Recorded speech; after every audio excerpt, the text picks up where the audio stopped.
Hello everyone. आज के class में हम लोग getting to know plants chapter number 8 class 6 science के मॉडिफिकेशन ऑफ रूट्स इस टॉपिक से हम लोग आज शुरू करने वाले हैं। लास्ट क्लास तक हम लोगों ने रूट्स के टाइप्स के बारे में पढ़ा था, टाइप्स ऑफ प्लांट्स के बारे में पढ़ा था, पार्ट्स ऑफ अ प्लांट के बारे में पढ़ा था, that a plant has a root system and a shoot system, and हम लोग फंक्शंस ऑफ रूट तक कंप्लीट कर चुके थे जो कि बेसिक फंक्शंस होता है रूट्स का। और आज हम लोगों को मॉडिफिकेशन ऑफ रूट्स शुरू करना है। मॉडिफिकेशन का मतलब होता है कि कोई भी एक प्लांट पार्ट अपने बेसिक फंक्शन को छोड़कर कुछ एडिशनल फंक्शंस भी करते हैं। बेसिक फंक्शन तो वो करते ही हैं, that is acquiring water from the soil और providing support to the plant और प्रिवेंटिंग सॉइल इरोजन, ये सब बेसिक फंक्शंस हैं। इसके अलावा भी कुछ एडिशनल फंक्शंस भी रूट्स परफॉर्म कर सकते हैं और इन एडिशनल फंक्शंस को परफॉर्म करने के जो तरीके हैं उसको हम मॉडिफिकेशन ऑफ रूट्स कहते हैं। कहा जाता है कि रूट्स मॉडिफाई हो जाते हैं ताकि वो बेसिक फंक्शन के साथ साथ कुछ एडिशनल फंक्शंस भी परफॉर्म कर सकें। उन्हीं मॉडिफिकेशंस के बारे में आज हम लोग इस क्लास में पढ़ेंगे, ठीक है। सो फर्स्ट मॉडिफिकेशन है स्टोरेज ऑफ फूड। मतलब कि रूट्स अपने बेसिक फंक्शन को परफॉर्म करने के साथ साथ खाना स्टोर करने के लिए भी मदद करते हैं। रूट्स में हम लोग फूड भी स्टोर कर सकते हैं। जैसे कि आपको एग्जांपल्स पता है, कैरेट के बारे में मैंने लास्ट क्लास में बताया था that it is a kind of a tap root, but उसको हम कंज्यूम करते हैं, उसके रूट वाले पोर्शन को हम कंज्यूम करते हैं, that is a kind of a root vegetable. तो रूट वेजिटेबल है और रूट को कंज्यूम करते हैं, इसका मतलब ये हुआ कि उस रूट में फूड प्रेजेंट है, फूड स्टोर किया जाता है, तभी हम उसको कंज्यूम कर रहे हैं। कैरेट के जैसा ही दूसरे एग्जाम्पल्स भी हैं, जैसे स्वीट पोटैटो, टर्निप, टैपियोका, ये सारे ऐसे टाइप के वेजिटेबल्स हैं, ऐसे टाइप के प्लांट पार्ट्स हैं जो कि रूट्स हैं और इन रूट्स में फूड स्टोर किया जाता है और इसीलिए इन सारे रूट्स को ह्यूमन बींग्स कंज्यूम भी करते हैं, ठीक है। तो ज्यादातर केसेस में आप हमेशा देखते हैं कि ग्रीन प्लांट्स जब भी अपना खाना बनाते हैं, whenever they are making food using the process of photosynthesis, they store it in various parts of their body. ज्यादातर नॉर्मल केसेस में ये जो फूड बनता है ये कहाँ स्टोर होता है? फ्रूट में स्टोर होता है। फ्रूट में ये फूड स्टोर हो जाता है in the form of starch. लेकिन जब कोई भी प्लांट पार्ट मॉडिफाई होता है फूड स्टोर करने के लिए, जैसे कि रूट्स जब मॉडिफाई हो जाते हैं फूड स्टोर करने के लिए, तो रूट्स में ये जो फोटोसिंथेसिस में बनने वाला फूड है, ग्लूकोज के फॉर्म में जो ये फूड बनता है, तो ये रूट्स में जाकर ये ग्लूकोज जाके स्टोर हो जाता है, जमने लगता है और धीरे धीरे ये ग्लूकोज किस में कन्वर्ट हो जाता है? स्टार्च में कन्वर्ट हो जाता है। तो carrot, sweet potato, turnip, tapioca, ये सब जितने भी एग्जाम्पल्स अभी हम लोग यहाँ देख रहे हैं, ये सब ऐसे रूट्स हैं, ऐसे टाइप के प्लांट पार्ट्स हैं जिनके रूट्स में स्टार्च स्टोर हो जाता है आफ्टर फोटोसिंथेसिस, ठीक है। और यही फूड जो स्टोर होता है इन रूट्स में, ये ह्यूमन बींग्स कंज्यूम करते हैं। साथ ही साथ प्लांट्स इन फूड पार्टिकल्स को ऐसे टाइम में यूटिलाइज करते हैं जब वो फोटोसिंथेसिस नहीं कर पा रहे हैं या अनफेवरेबल कंडीशंस है, जब फोटोसिंथेसिस करना पॉसिबल नहीं है। मतलब जब फूड का अवेलेबिलिटी नहीं रहता है, जब खाना बनाने वाला पोजीशन नहीं रहता है, प्लांट्स के पास सारा कुछ फैसिलिटीज अवेलेबल नहीं है या सारा कंडीशंस वो फुलफिल नहीं कर पा रहे हैं फोटोसिंथेसिस करने के लिए, तब वो इस स्टोर्ड फूड का इस्तेमाल करते हैं, ठीक है। जैसे कि ह्यूमन बींग्स के बॉडी में होता है कि ह्यूमन बींग्स को कंटिन्यूसली काम करने के लिए कार्बोहाइड्रेट्स का जरूरत होता है, because carbohydrates provide instant energy to human beings to do any kind of activity. लेकिन अगर कोई इंसान कई दिनों तक खाना नहीं खाता है तो भी वो कुछ दिनों तक जिंदा रह सकता है, राइट। और वो कुछ दिनों तक क्यों जिंदा रह पाता है? क्योंकि किसी भी इंसान के बॉडी में फैट स्टोर्ड होता है, उसके स्किन के लेयर्स के नीचे फैट स्टोर्ड होता है, डिफरेंट ऑर्गन्स को कुशन करने के लिए भी फैट्स का इस्तेमाल होता है।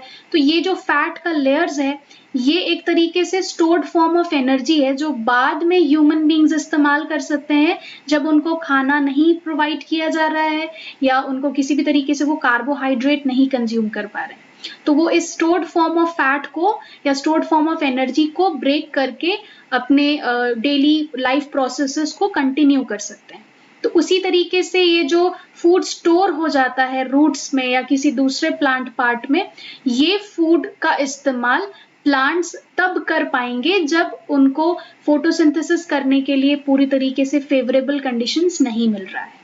ओके, सो एक तो ये भी इस्तेमाल है इसका कि फूड स्टोर करने का पहला रीजन ये भी है कि प्लांट्स अनफेवरेबल कंडीशंस में अपने स्टोर किए हुए फूड को यूज करना चाहते हैं, इसलिए वो फूड स्टोर करते हैं नॉर्मली अपने रूट्स में। और दूसरा ये कि इसका इस्तेमाल ये भी है कि ये स्टोर्ड जो फूड पार्टिकल्स हैं जो रूट्स में जम जाता है, इस रूट्स को हम लोग कंज्यूम भी करते हैं। Human beings also consume this as a vegetable, ठीक है, एंड एग्जाम्पल्स हम लोगों ने ऑलरेडी देख लिया है, राइट। तो ये तो पहला मॉडिफिकेशन है कि roots can be modified and they can be used to store food. They could be used as a place for storage of food by the plants, right? So this is the first modification. Now let's move on to the second modification. Second modification में यहाँ पर आपको बताया जा रहा है कि roots सिर्फ प्लांट को स्ट्रेट खड़े रहने में तो मदद करते ही हैं, साथ साथ में वो एक्स्ट्रा सपोर्ट भी प्रोवाइड करते हैं। So यहाँ लिखा हुआ है that roots give extra support to the plant and how do they do so? They modify themselves. ये काम वो कैसे करेंगे? By modifying themselves. तो modify करने के लिए 3 तरीके के roots बन जाते हैं। modify हो जाने से 3 तरीके के roots बन सकते हैं, या आप कहें तो 4 तरीके के roots बन सकते हैं। तो पहला है prop root, दूसरा है stilt root, तीसरा है breathing roots एंड फोर्थ है क्लाइंबिंग रूट्स। ठीक है, तो इन चारों टाइप के रूट्स के बारे में समझते हैं वन बाय वन, एंड सबके एग्जांपल्स आपको दिए हुए हैं बुक में। पहला प्रॉप रूट के बारे में समझते हैं। तो प्रॉप रूट सबसे ज्यादा आपको बैनियन ट्री में दिखेगा। बैनियन ट्री मतलब बरगद के पेड़ में आपको ज्यादातर प्रॉप रूट्स दिखता है। प्रॉप रूट्स एक्चुअली ऐसे रूट्स होते हैं जो ब्रांचेस से उगते हैं, ठीक है, जो ब्रांचेस ऑलरेडी स्टेम में उग चुके हैं, उन ब्रांचेस से ऊपर से वो उगते हैं एंड धीरे धीरे वो जमीन की तरफ बढ़ने लगते हैं, and then when they reach the ground, और वो जैसे ही जमीन तक पहुंचेंगे वो खुद को सॉइल के साथ फिक्स कर लेते हैं। जैसे कि बरगद के पेड़ में हमें ऐसे दिखता है कि बरगद का पेड़ का जो ब्रांचेस होता है, जैसे कि इस डायग्राम में भी आपको दिख रहा है यहाँ पर, कि बरगद का जैसे ये वाला जो डायग्राम है, ये वाला आपका बैनियन ट्री का एग्जाम्पल है, ठीक है।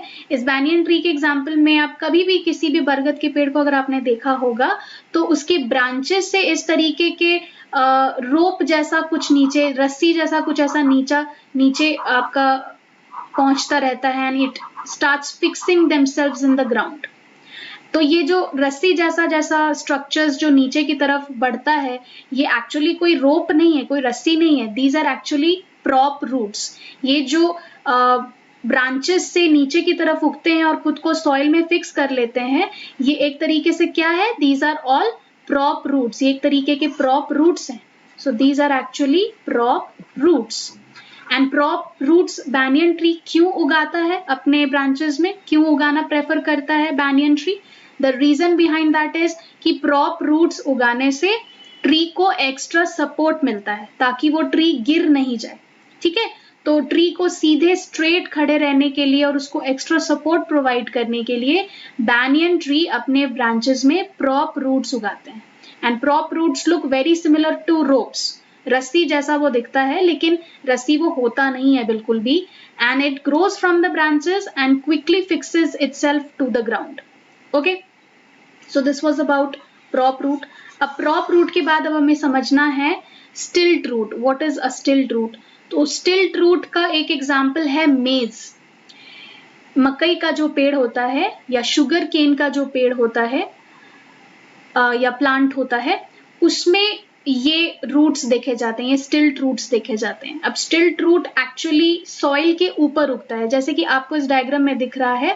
यहाँ पर इस एग्जाम्पल में अगर आप देखेंगे तो ये मेज प्लांट का स्टिल्ट रूट यहाँ डायग्राम में शो किया गया है। तो इस एरिया में अगर आप फोकस करते हैं, यहाँ पर जैसे एरो से मार्क किया हुआ है, ये अगर आप ध्यान से देखें तो ये जो रूट्स उगे हुए हैं ये एक तरीके से सॉइल के ऊपर उगे हुए हैं।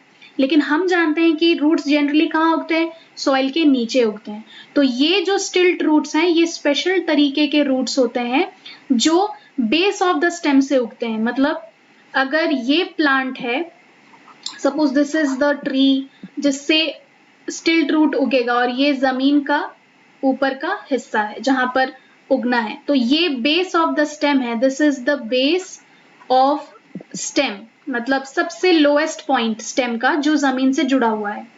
अब यहाँ इस बेस से आपके इस तरीके के स्टिल्ट रूट्स उगना शुरू हो जाएंगे जो कि इस प्लांट को एक्स्ट्रा सपोर्ट प्रोवाइड करेंगे। ठीक है, तो बेस ऑफ द स्टेम से जो रूट्स उग रहे हैं इसको हम क्या कहेंगे? स्टिल्ट रूट बोलेंगे, राइट। और ये स्टिल्ट रूट ज्यादातर आप दो तरीके के प्लांट्स में देखेंगे। पहला तो आपको शुगर केन में ये दिखेगा और दूसरा आपको ये मेज के प्लांट में दिखेगा। तो अगर एग्जाम्पल पूछा जाता है तो आप शुगर केन और मेज दोनों लिख सकते हैं। ओके, सो फाइब्रस रूट्स होते हैं जो कि बेस ऑफ द स्टेम से उगते हैं और जमीन के ऊपर उगते हैं, तो ऐसे टाइप के रूट्स को हम स्टिल्ट रूट्स कह सकते हैं। ये भी एडिशनल सपोर्ट ही प्रोवाइड करते हैं क्योंकि हम लोग अभी ऐसा मॉडिफिकेशन पढ़ रहे हैं जो कि एक्स्ट्रा सपोर्ट प्रोवाइड करने वाला फंक्शन है। तो पहला हम लोगों ने प्रॉप रूट के बारे में पढ़ा जो बैनियन ट्री में होता है, और दूसरा हम लोग स्टिल्ट रूट के बारे में भी पढ़ चुके हैं। ठीक है, इसके बाद नेक्स्ट है ब्रीदिंग रूट। ब्रीदिंग रूट ज्यादातर मैंग्रोव ट्रीज में देखा जाता है। मैंग्रोव ट्रीज ऐसे ट्रीज होते हैं जो ज्यादातर चिपचिपे इलाके में उगते हैं, जहां पर दलदल वाला इलाका होता है, बहुत मॉइस्चर होता है, ह्यूमिडिटी वाले इलाके में ज्यादा उगते हैं। मतलब they grow in damp and swampy areas. Damp and swampy areas मतलब चिपचिपा दलदल कीचड़ वाले इलाके में जो ट्रीज उगता है उनको हम मैंग्रोव ट्रीज बोलते हैं। And one of the example of mangrove trees is Sundari trees. Okay, एक एग्जाम्पल इसका है सुंदरी ट्रीज, जिसके नाम पर सुंदरबंस का नाम रखा गया है। Sundarbans is a kind of delta in the bay of Bengal से पहले आपको डेल्टा दिखता है सुंदरबंस, जो कि वेस्ट बंगाल से जुड़ा हुआ है। सो वेस्ट बंगाल का जो सबसे एंड पॉइंट है जो बे ऑफ बंगाल तक जाता है, बे ऑफ बंगाल ओशन है, तो वहां तक जो डेल्टा जा रहा है that is Sundarbans and it's quite famous for Sundari trees. And Sundari trees mangrove trees का एक टाइप है जो सुंदरबंस जो नाम है वो सुंदरी ट्रीज से ही मिला है, क्योंकि ये ट्रीज बहुत अबंडेंटली वहां मिलता है, बहुत ज्यादा वहां मिलता है, इसीलिए उसके नाम पर सुंदरबंस पड़ा है। अब ये जो सुंदरी ट्रीज है ये तो हम लोगों ने एक एग्जाम्पल लिया मैंग्रोव ट्री का, तो वो कुछ ऐसे ट्रीज होते हैं जिनमें ब्रीदिंग रूट्स प्रेजेंट होते हैं। ये जो ब्रीदिंग रूट्स है ये एक्चुअली ट्रीज को ब्रीद करने में मदद करते हैं, मतलब गैस एक्सचेंज करने में मदद करते हैं। Because we know that mangrove trees जो हैं या सुंदरी ट्रीज जो हैं वो कीचड़ के अंदर उगते हैं, वहां पर सॉइल जैसा कुछ नहीं है, कीचड़ से ही वो उगना शुरू करते हैं। तो उनका जो रूट्स है वो कीचड़ में ही रहता है, तो इसीलिए उनको सांस लेने में या अपने रूट्स में गैस एक्सचेंज करवाने के लिए उनको स्पेशल तरीके का रूट्स चाहिए। तो इसीलिए उनके पास नॉर्मल रूट्स नहीं होता है, they have got breathing roots which will help in exchange of gases. Okay, इसके बाद नेक्स्ट टाइप का और लास्ट टाइप का रूट हम लोग को यहाँ पढ़ना है क्लाइंबिंग रूट्स, जो कि ज्यादातर आपको मनी प्लांट एंड बीटल में मिलेगा। बीटल मतलब होता है पान, जो पान का पत्ता जो होता है ना, तो पान को एक्चुअली इंग्लिश में हम लोग बीटल बोलते हैं। And money plant, I hope you already know कि मनी प्लांट का मतलब क्या है। दैट्स अ काइंड ऑफ एक सजावटी प्लांट है जो ज्यादातर लोग अपने आंगन वगैरह में लगाते हैं या घर के अंदर भी वो उग सकता है ना। तो मनी प्लांट एंड बीटल ये दोनों में आपको क्लाइंबिंग रूट्स दिखता है, जो इन दोनों प्लांट्स को हायर पोजिशंस तक या ऊंचे जगह पर चढ़ने में या क्लाइंब करने में मदद करता है, इसलिए इसका नाम भी पड़ा है क्लाइंबिंग रूट्स। ओके, एंड ये भी एक तरीके का एडिशनल सपोर्ट प्रोवाइड करता है रूट्स को, राइट। तो हम लोगों ने यहाँ पर 4 तरीके का रूट्स पढ़ लिया, and those 4 type of roots are prop roots. One example of that is a banyan tree. Next type is a stilt root. 2 examples are given in the book, that is sugarcane and maize. And the next type is mangrove trees का एक example था जो कि breathing root होता है उसके अंदर. And last type was a climbing root which was found in money plant and beetle. Okay, so ये तो थे ऐसे टाइप के रूट्स जो ज्यादातर एडिशनल सपोर्ट प्रोवाइड करते हैं। इसके बाद अब हम लोगों को नेक्स्ट टाइप का मॉडिफिकेशन पढ़ना है। आई होप यहाँ तक आपको मॉडिफिकेशन समझ आ गया होगा। Next type of modification is for nutrition. अपनी न्यूट्रिशन को ऑब्टेन करने के लिए भी एक तरीके का रूट होता है जिसको हम पैरासिटिक रूट कहते हैं। We call it as a parasitic root. Why do we call it as a parasitic route? Parasitic जो वर्ड है, पैरासिटिक अगर हम लिखते हैं तो ये किस वर्ड से आता है? It comes from the word parasite. Parasite मतलब जो अपना न्यूट्रिशन खुद ऑब्टेन नहीं कर सकता है, and it totally depends on the other organism और the host organism for its nutrition.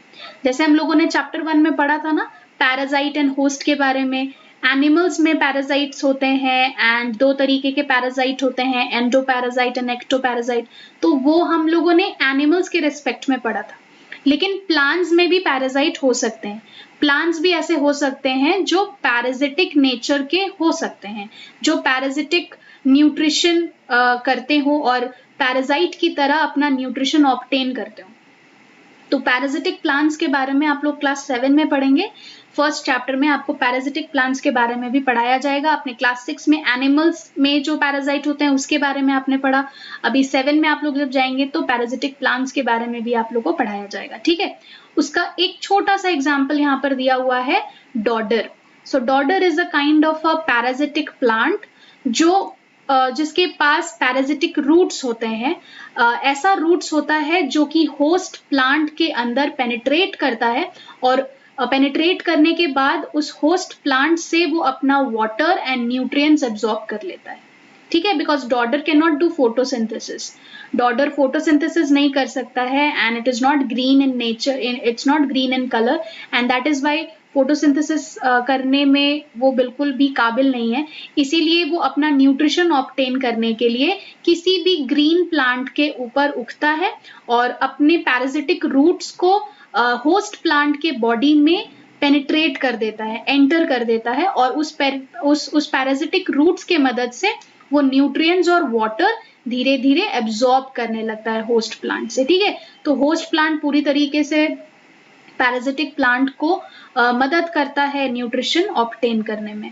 तो इसमें सिर्फ और सिर्फ डॉडर का ही फायदा होता है। होस्ट प्लांट पूरी तरीके से अपना न्यूट्रिएंट्स उसको शेयर करना पड़ता है डॉडर के साथ। तो इसीलिए यहाँ पर होस्ट प्लांट को कोई भी मदद नहीं मिलती है, कोई भी हेल्प नहीं मिलता है डॉडर से। डॉडर पूरी तरीके से यहाँ पर बेनिफिट होता है सिर्फ डॉडर को, ठीक है। तो that is why dodder here is acting like a parasite because only dodder is benefiting from this kind of relation, right?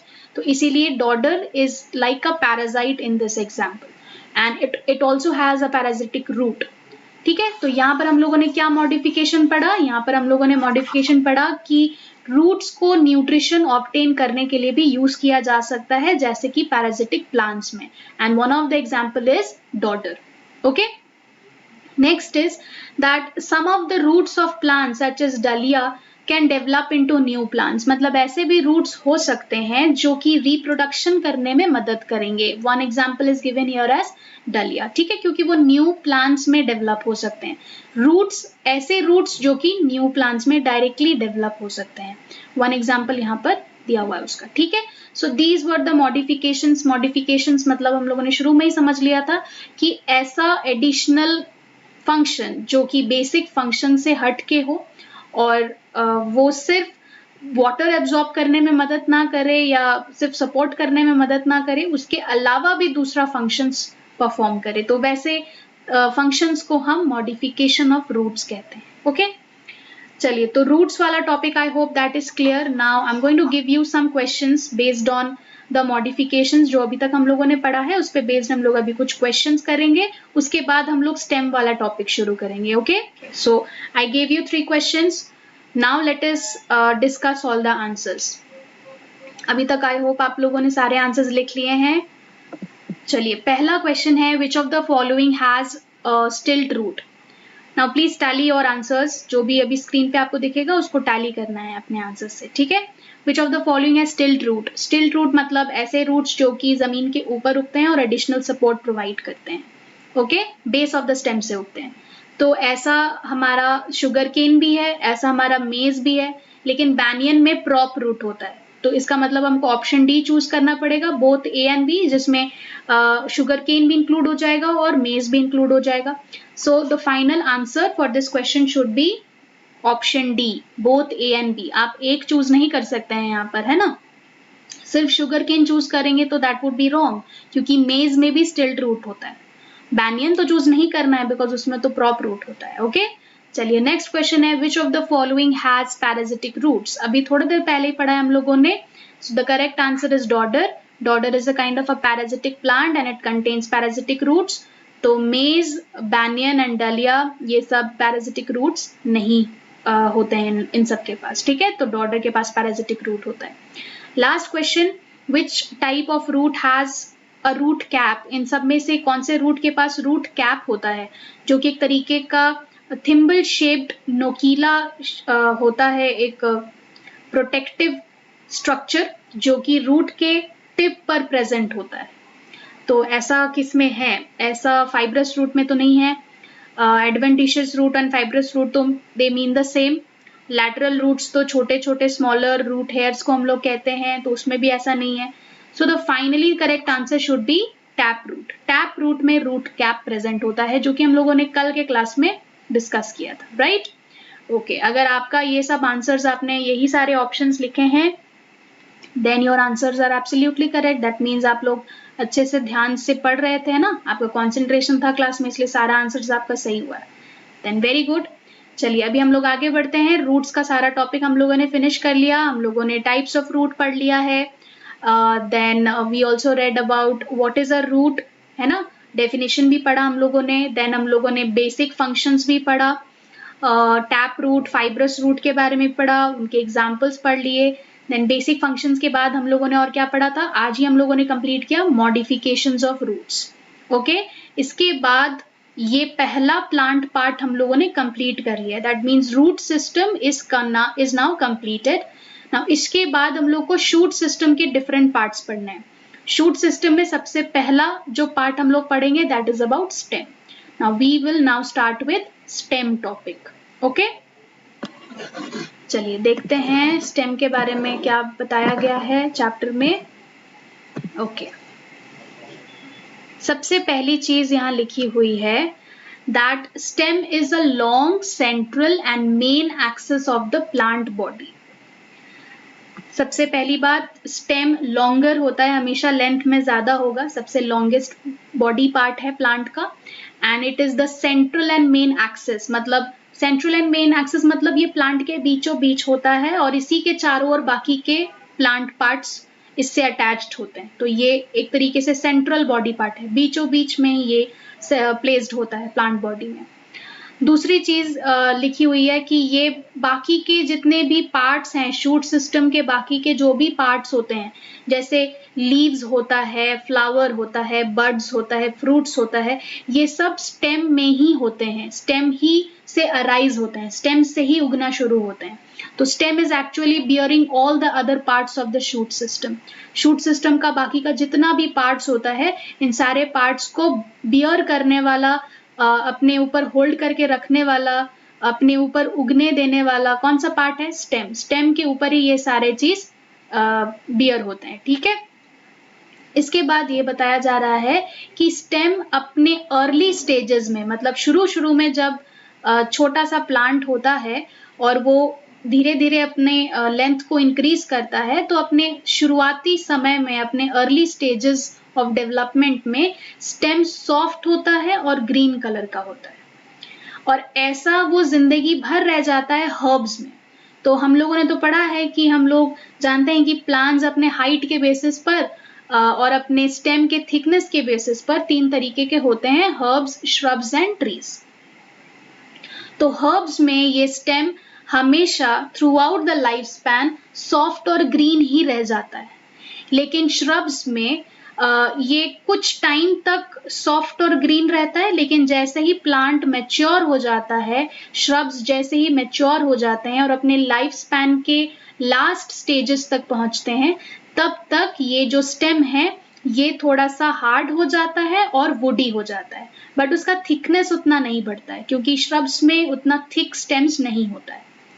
यही चीज अगर किसी ट्री के बारे में बात करें तो ट्रीज में भी शुरुआती समय में स्टेम्स सॉफ्ट और ग्रीन होते हैं, लेकिन जैसे जैसे ट्रीज मैच्योर होते जाते हैं और अपने लाइफ स्पैन के एंड तक पहुंचने लगते हैं, अपने लेटर स्टेजेस ऑफ डेवलपमेंट में ये जो स्टेम है ये सॉफ्ट और ग्रीन से धीरे धीरे वुडी स्टेम में कन्वर्ट हो जाता है और उसका थिकनेस भी धीरे धीरे इंक्रीज होने लगता है। पहले वो पतला स्टेम था, अब धीरे धीरे वो थिकर स्टेम में कन्वर्ट होने लगता है और एक ऐसा टाइम आता है जब इस थिक, हार्ड और वुडी स्टेम को हम स्टेम नहीं कहकर ट्रंक ऑफ द ट्री कहते हैं। ओके, तो ट्रीज में फाइनली जब ट्री मैच्योर हो जाता है तो स्टेम को क्या कहा जाता है? ट्रंक कहा जाता है और इस ट्रंक के ऊपर एक हार्ड कवरिंग होती है जिसको हम कहते हैं बार्क ऑफ द ट्री, है ना। और ये bark of the tree actually trunk को एक प्रोटेक्शन प्रोवाइड करता है, ट्री के स्टेम को प्रोटेक्शन प्रोवाइड करता है, क्योंकि ये हार्ड आउटर कवरिंग स्टेम को डैमेज होने से या किसी भी तरीके से ब्रेक होने से बचाता है। तो ये एक तरीके का आउटर प्रोटेक्शन, प्रोटेक्टिव लेयर है, एक आउटर प्रोटेक्टिव कवर है, ठीक है, जिससे कि स्टेम खुद को डैमेज होने से बचाता है, राइट। ओके, अब ये तो हम लोगों ने स्टेम के इंट्रोडक्शन के बारे में पढ़ लिया कि जितने भी टाइप के प्लांट्स होते हैं उसमें किस किस तरीके के स्टेम्स होंगे और किस में स्टेम सॉफ्ट और ग्रीन होगा, किस में स्टेम थिक और वुडी होगा, ये सब हम लोगों ने पहले भी पढ़ा है and it is just a repetition that is being given here in this paragraph. इसके बाद हम लोग को क्या समझना है? ये समझना है कि स्टेम का क्या क्या पार्ट्स होता है, स्टेम में कौन कौन से पार्ट्स होते हैं, ठीक है। तो उसको हम लोग यहाँ डायग्राम से समझ रहे हैं। पहला तो यहाँ पर लिखा हुआ है नोड्स के बारे में। तो I hope I have already made my self clear about nodes. मैंने नोड्स के बारे में आपको पहले ही बताया था, कल की ही क्लास में हम लोगों ने शायद डिस्कस किया था या परसों के क्लास में शायद हम लोगों ने डिस्कस किया था अबाउट नोड्स।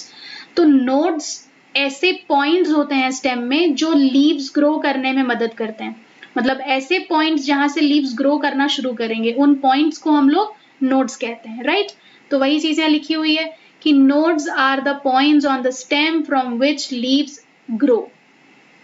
ओके, इंटरनोड के बारे में भी लास्ट क्लास में बताया था मैंने कि इंटरनोड दो नोड्स के बीच का डिस्टेंस होता है, दो कंसेक्यूटिव नोड के बीच का डिस्टेंस इंटरनोड कहलाता है। तो आई होप ये चीज आपको डायग्राम में भी समझ आ रही होगी कि ये वाला जो पॉइंट है, जिस पॉइंट से ये लीफ ग्रो कर रहा है, इस पॉइंट को हम लोग क्या कहेंगे? This point would be called as a node, ठीक है। इस वाले पॉइंट को हम लोग नोड कहेंगे क्योंकि यहां से आपका लीफ ग्रो करना शुरू कर रहा है। यहां पर भी एक लीफ ग्रो कर सकता है, तो ये एक नोड हो गया और ये दूसरा नोड हो गया। तो दो नोड के बीच का जो डिस्टेंस होगा उसको हम क्या कहेंगे? इंटरनोड कहेंगे, राइट। तो इंटरनोड के बारे में भी हम लोगों ने लास्ट क्लास में पढ़ा था। अब यहाँ पर एक्सिल के बारे में हम लोग को जानना है, ठीक है। तो now let us understand what do we mean by axil. उसके लिए let me draw a diagram. सबसे पहले मान लो यहाँ पर एक स्टेम है, ठीक है। मैंने यहाँ पर एक स्टेम ड्रॉ किया, ये सेंट्रल एक्सिस है प्लांट बॉडी का। अब इस स्टेम में अलग अलग आपके नोड्स हो सकते हैं, अलग अलग ब्रांचेस हो सकते हैं या लीव्स प्रेजेंट हो सकते हैं, ठीक है। तो सपोज मैंने यहाँ पर एक ब्रांच ड्रॉ किया है, ओके। अब इस ब्रांच में और इस मेन स्टेम में, ये आपका स्टेम है, this is the stem, right, और ये आपका ब्रांच है। अब इस स्टेम और ब्रांच के बीच में यहाँ पर एक एंगल क्रिएट हुआ है, there is a angle that has been created. ये एक एंगल क्रिएट हो गया, ठीक है। इस एंगल को हम लोग एक्चुअली क्या कहते हैं? What is this angle called as?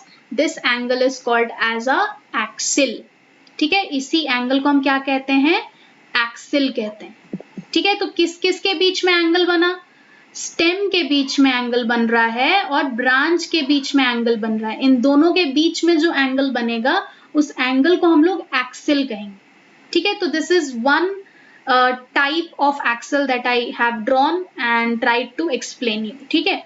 इसके बाद एक दूसरा डायग्राम बनाएंगे, उसमें दूसरे टाइप के एक्सेल के बारे में बताएंगे, ठीक है। ये तो पहला टाइप।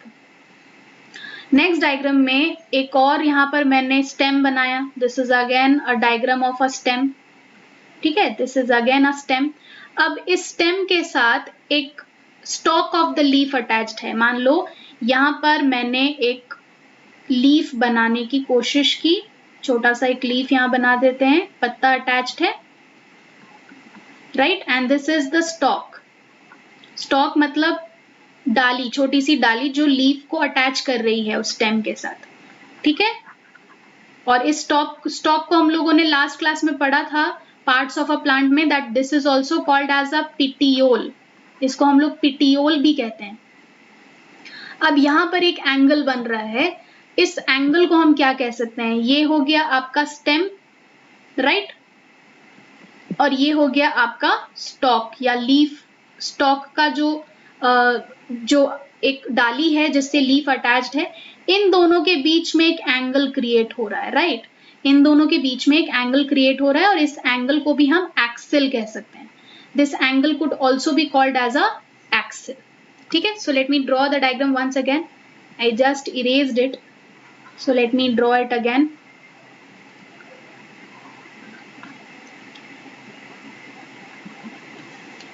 Okay. अभी यहाँ पर आपका एक एंगल बना, इस एंगल को हम लोग क्या कह रहे हैं? This angle which is being made between a stem and the stock. Stem और स्टॉक के बीच का ये जो एंगल बन रहा है, इस एंगल को ही हम क्या कह रहे हैं? This angle is actually called as axil, ठीक है। So I hope what is an axil that is actually now clear to you. अब मैंने डायग्राम से समझा दिया तो आई होप समझ आ गया होगा। तो यहाँ पर अगर इस फिगर 8.12 में अगर मुझे मार्क करना है एक्सिल, तो मैं कैसे मार्क करूं?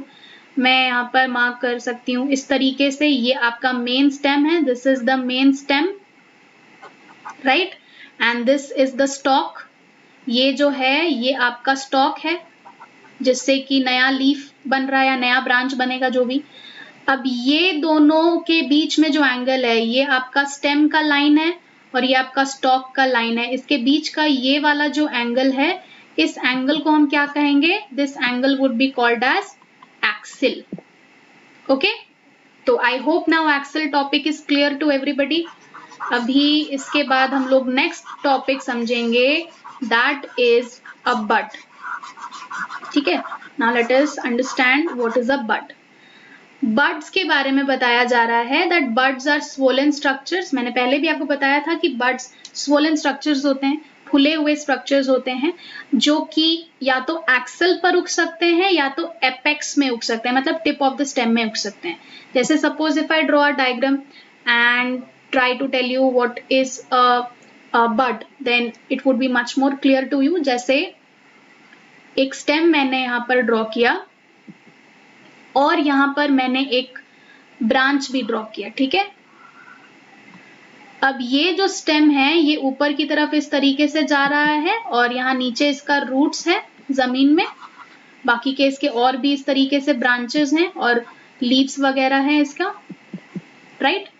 अब यहाँ पर अगर कोई बड ड्रॉ होता है, अगर कोई बड उगता है, ग्रो होता है टिप में, और यहाँ पर भी अगर एक बड ड्रॉ होता है एक्सिल में, तो ये दोनों ही एक तरीके के बड्स के टाइप है, ठीक है। So this is first of all, ये जो पॉइंट है, ये वाला जो पॉइंट है, ये टिप है, मतलब टॉप मोस्ट पॉइंट है स्टेम का, सबसे ऊपर वाला पॉइंट, स्टेम का सबसे ऊपर वाला हिस्सा।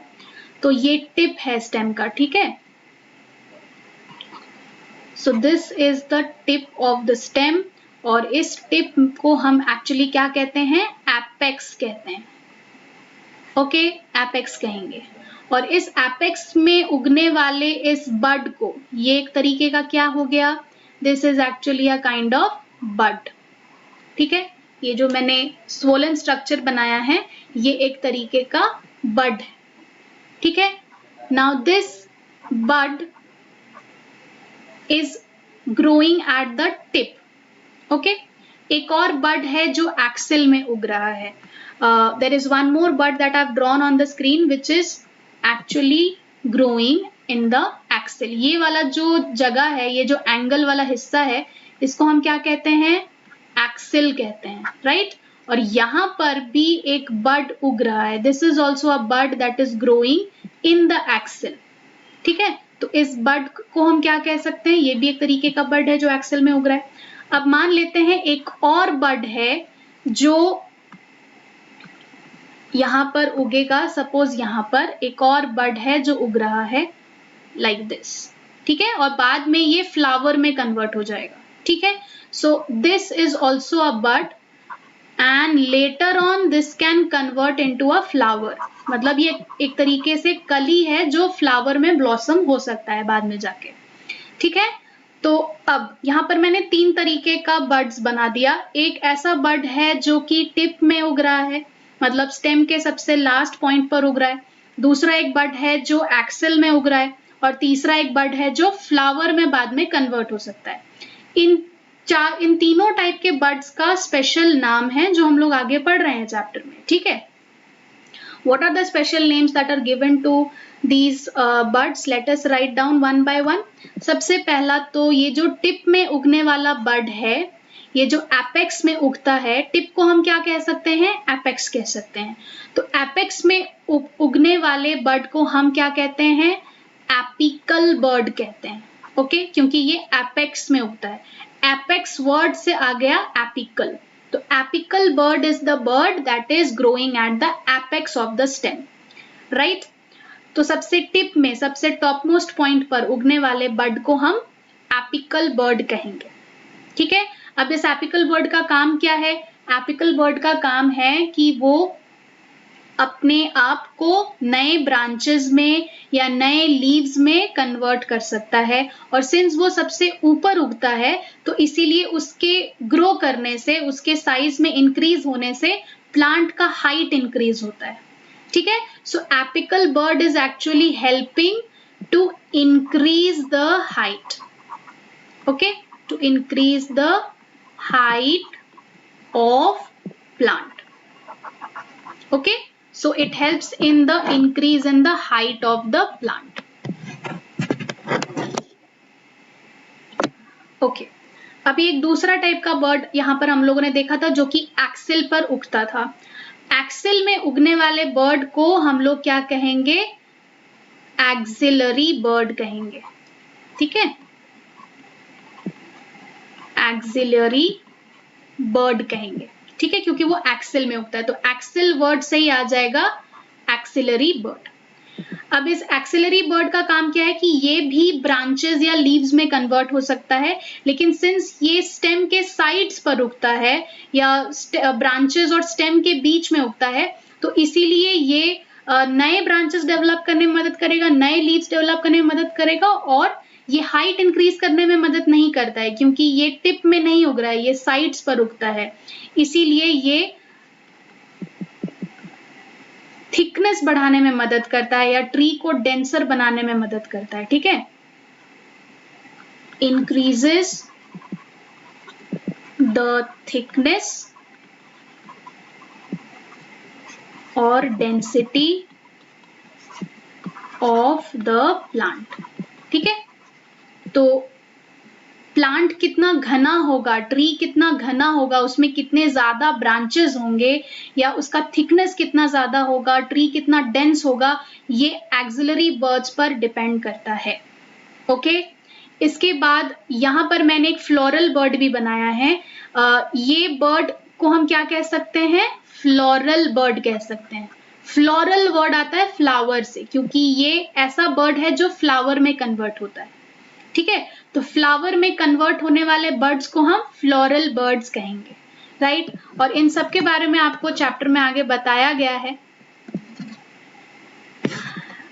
यहाँ पर एक्सिलरी में आई नहीं होगा, इट इज एक्सिलरी. एक्सिलरी नहीं, axillary.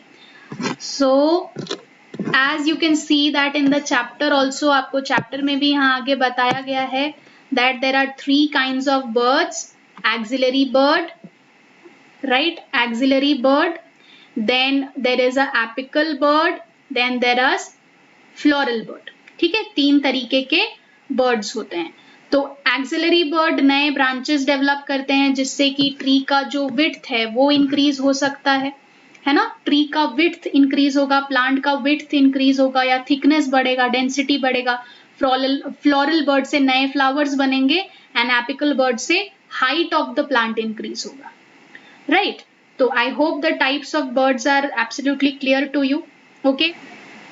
Okay students, thank you for attending today's class. We will meet next week because you all know that you do not have online classes tomorrow, so next class will be on Monday. Okay, so thank you everyone. We'll meet next week. Okay, and हम लोग next class में देखते हैं अगर classes कम रहेगा तो then I'll try and arrange one revision class for the first term syllabus. Otherwise अगर time है तो फिर हम लोग same chapter repeat कर सकते हैं. Okay, thank you.